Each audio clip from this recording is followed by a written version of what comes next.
କିଛି ଦିନ ତଳର କଥା। ସେଇ ଉଚ୍ଚା କୋଠାର ଝରକାରୁ ଥାଇ ବାବୁଆଣୀ ଡାକ ପକାଏ।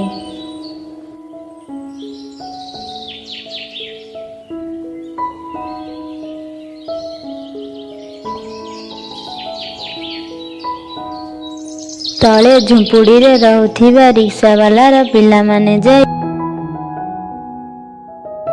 ବାସି ରୁଟି ତରକାରୀ ପଚା ଫଳ ନେଇ ଆସନ୍ତି।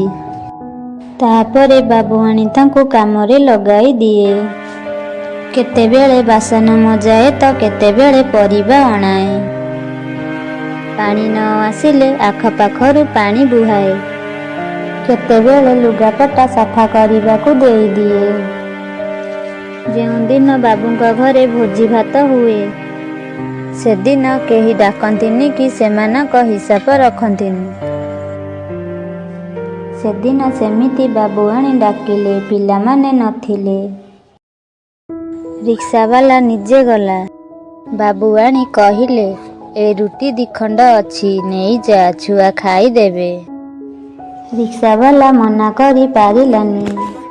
ଏତେ ବଡ଼ ଲୋକ, ଭଲ ମନ୍ଦ ଅଛି, ପୁଡ଼ିର ବଳ କାହିଁ ଯେ ହାତୀ ସାଙ୍ଗରେ ତାଳ ଦେବ। ତଥାପି କହିଲା, ମା ଏତେ କଷ୍ଟ କରି ରୋଷେଇ କରୁଛନ୍ତି, ଜିନିଷ ଗୁଡ଼ା ନଷ୍ଟ ହେଉଛି। କୁକୁର ଗୋଟାଏ ରଖୁନାହାନ୍ତି, ଏଗୁଡ଼ାକ ଖାଇଦିଅନ୍ତା। ଉପର ତାଲାରେ ଦୁଇଟି ବିଦେଶୀ କୁକୁର ଅଛନ୍ତି। ବିଦେଶୀ କୁକୁର ସେଗୁଡ଼ା ଏଣୁ ତେଣୁ ବାସି ଜିନିଷ ଖାଇବନି।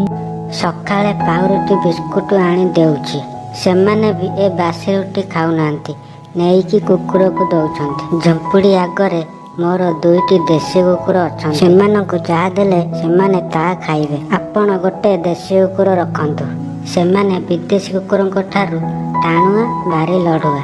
ଏତେ ବଡ଼ ଲୋକ ଆମେ, ଦେଶୀ କୁକୁର ରଖିବୁ କେମିତି? ଆମ ପ୍ରେଷ୍ଟିଜ୍ ରହିବ। ଏତେ ବଡ଼ ଲୋକ ହୋଇ ଯଦି ବଳକା ବାସି ରୁଟି ଗରିବଙ୍କୁ ଦେବେ, ସେଥିରେ ଆପଣଙ୍କର କେଉଁ ପ୍ରେଷ୍ଟିଜ୍ ରହିବ? ନା ଯିଏ ଖାଇବ ତାର ରହିବ।